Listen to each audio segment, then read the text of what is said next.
Welcome to your Lode DevOps briefing. Today, we're looking at why AI-generated code is breaking your CI pipelines, why Kubernetes Ingress is on its way out, and how to survive Metastable failures without pulling the wrong lever.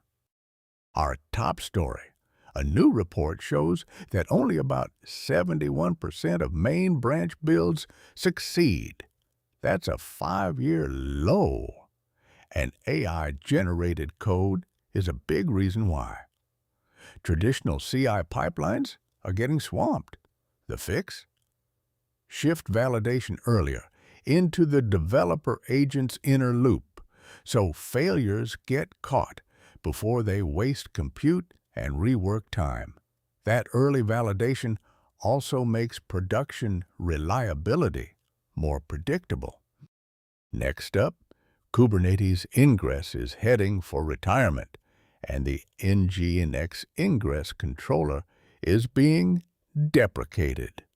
The Gateway API is the new standard for handling modern traffic management, and it solves a lot of the problems Ingress had with routing and scalability.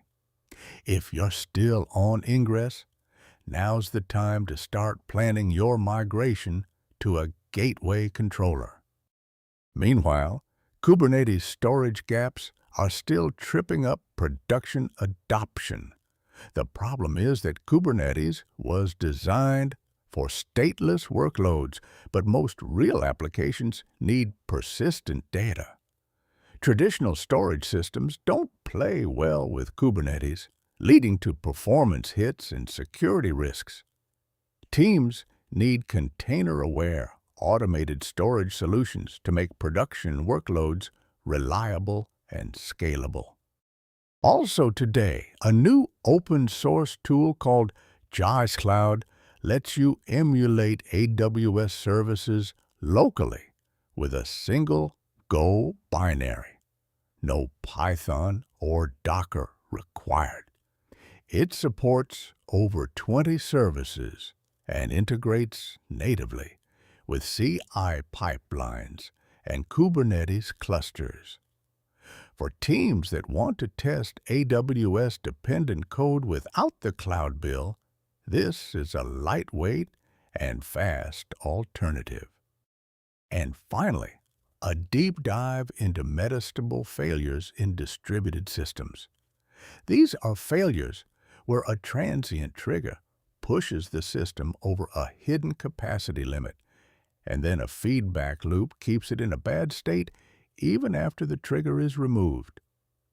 The key insight for SREs: fixing the trigger won't recover the system.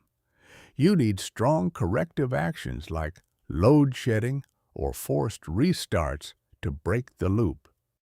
And speaking of alternatives, if you're thinking about leaving Terraform Cloud, a new comparison from Spacelift breaks down the options.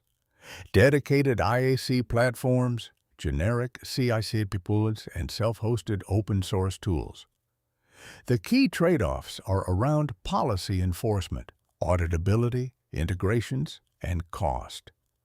So, whether you're fed up with pricing or governance limits, there's a matrix to help you decide. That's your Lode DevOps briefing for today.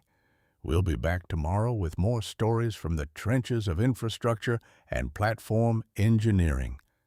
Until then, keep your pipelines green and your clusters stable.